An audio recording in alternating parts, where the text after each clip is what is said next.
Since the invention of the printing press, there's been a battle to control disseminated information. In the early 1900s, oil tycoon John D. Rockefeller took control of every newspaper and news editor of his era. He became America's first billionaire, paving the way for the power-hungry ever since. Thus began the gold rush for the modern world's most precious resource, the narrative. Do you have any people being paid by the CIA who are contributing to a major circulation American journal? During a Senate committee investigation, it was revealed that the CIA had been conducting a covert operation to infiltrate and control U.S. media. They called it Operation Mockingbird.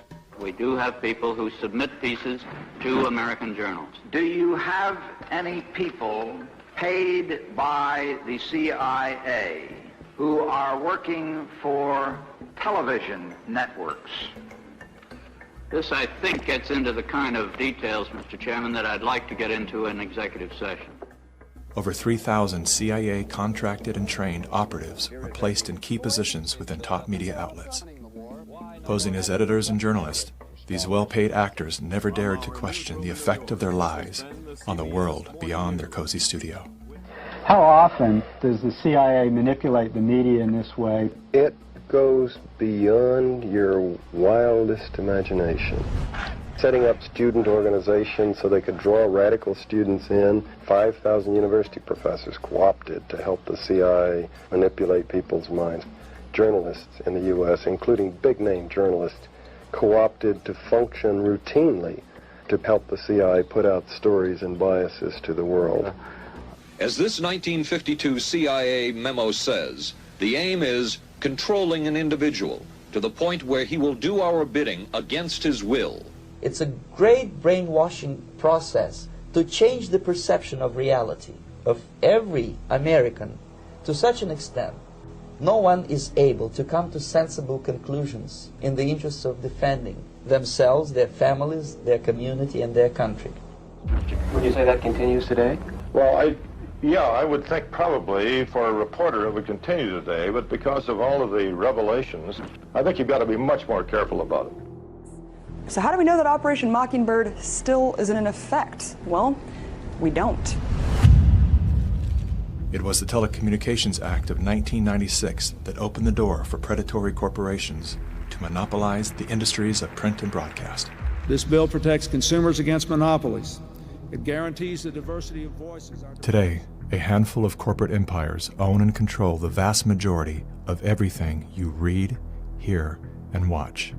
From the biggest movie studios, television and radio networks, newspapers and magazines, to the vast universe of internet news and entertainment sites. Amazon has transformed its operations in response to COVID-19 to protect employees and keep packages flowing. The company is keeping its employees safe and healthy while still delivering those packages to your doorstep. The company is keeping its employees safe and healthy. The company is keeping its employees safe. Millions of Americans staying at home are relying on Amazon. And that is how it works. It's like a house of mirrors, where you're seeing the same thing over and over and over again, except it's distorted. There's an industry that is paid to go after and target journalists, whistleblowers, and inundate our consciousness and the images we see to try to ruin, destroy, or smear the idea that they don't like or the person who's delivering it. You smear somebody with falsehoods and all the rest, and then you merchandise it.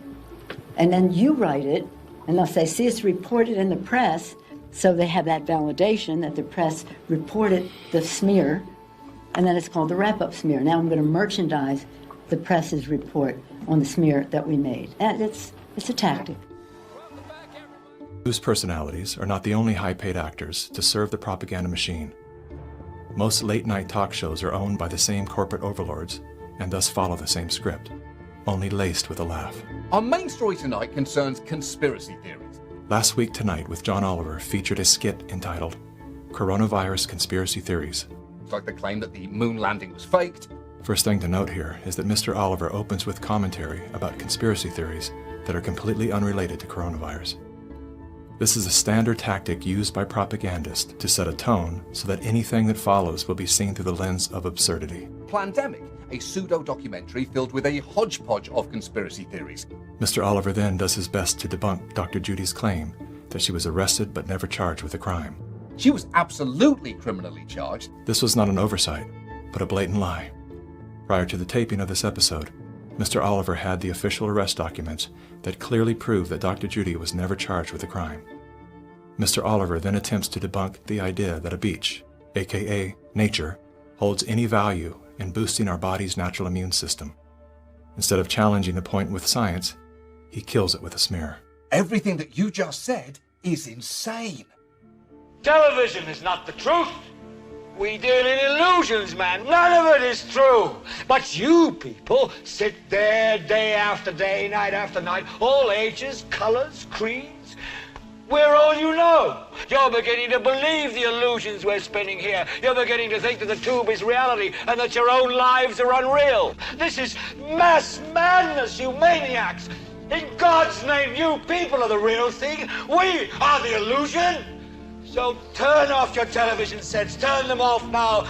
Turn them off right now. Turn them off and leave them off. Turn them off right in the middle of the sentence I'm speaking to you now. Turn them off.